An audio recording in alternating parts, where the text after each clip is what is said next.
Chers auditeurs, voici l'actualité religieuse de la semaine. Angleterre. La Chambre des communes a décidé cette semaine, avec une majorité sûre de 286 votes contre 223, que les vrais hybrides humains-animaux soient licites.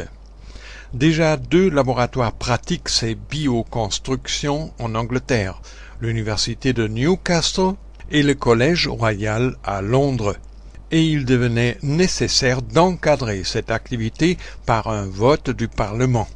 Il est vrai que ces chercheurs anglais furent précédés d'abord par les Chinois, la 2e université médicale de Shanghai, qui, dès 2003, ont réalisé un hybride qu'on peut appeler également chimère, en mélangeant des cellules humaines avec des ovules de lapin. En 2004, des scientifiques de la clinique Mayo du Minnesota, USA, ont créé des cochons avec du sang humain circulant dans leurs veines.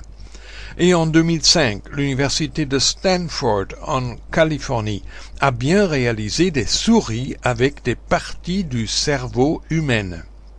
Ils ont commencé avec moins de 1% de cellules humaines, mais ils veulent progressivement arriver à 100% en injectant des neurones humains dans le cerveau d'un embryon de souris.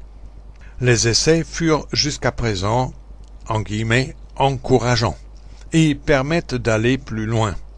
Jusque où la fabrication en série de Mickey Mouse? Aucune loi encadre ces expérimentations en USA, mais au Canada, pourtant connu pour son laxisme moral, l'expérimentation embryonnaire homme-animal est bannie depuis une loi de 2004, notamment tout transfert d'une cellule humaine dans un embryon animal et d'une cellule animale dans un embryon humain. Pourquoi les Anglais s'acharnent tellement sur la question?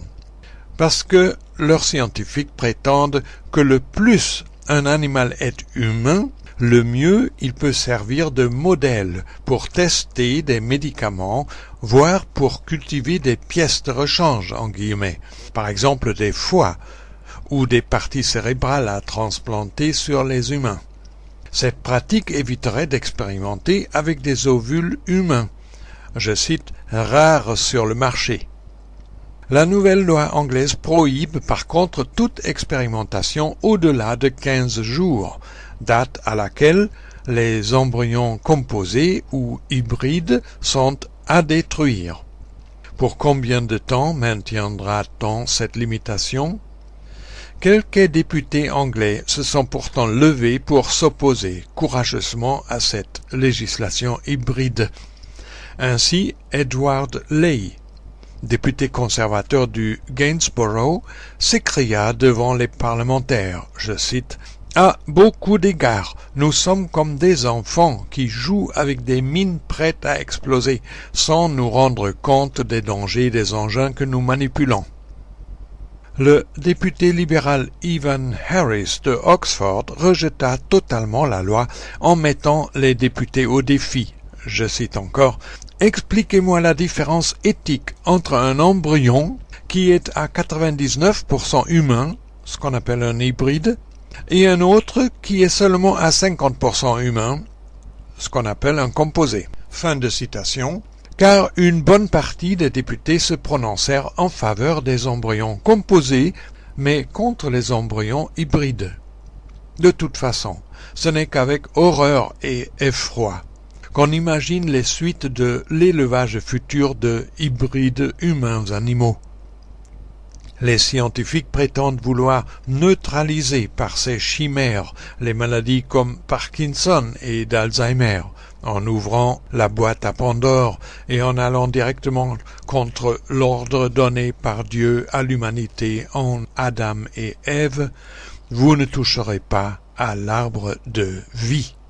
Qui nous protège de ces fous, de leurs aspirations faustiennes, lucifériennes, sans Dieu ni maître? Peut-être faudrait-il créer l'enfer pour eux? Eh bien, chers auditeurs, c'est fait.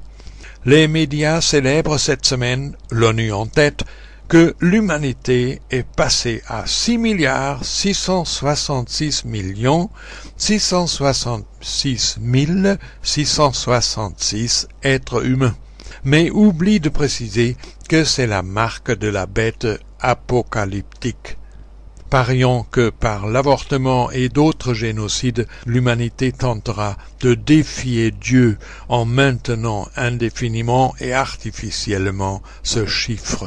Elle ne veut plus choisir entre Dieu et Satan, entre le ciel et l'enfer, elle a déjà choisi, faisant une terre sans Dieu, créant l'enfer.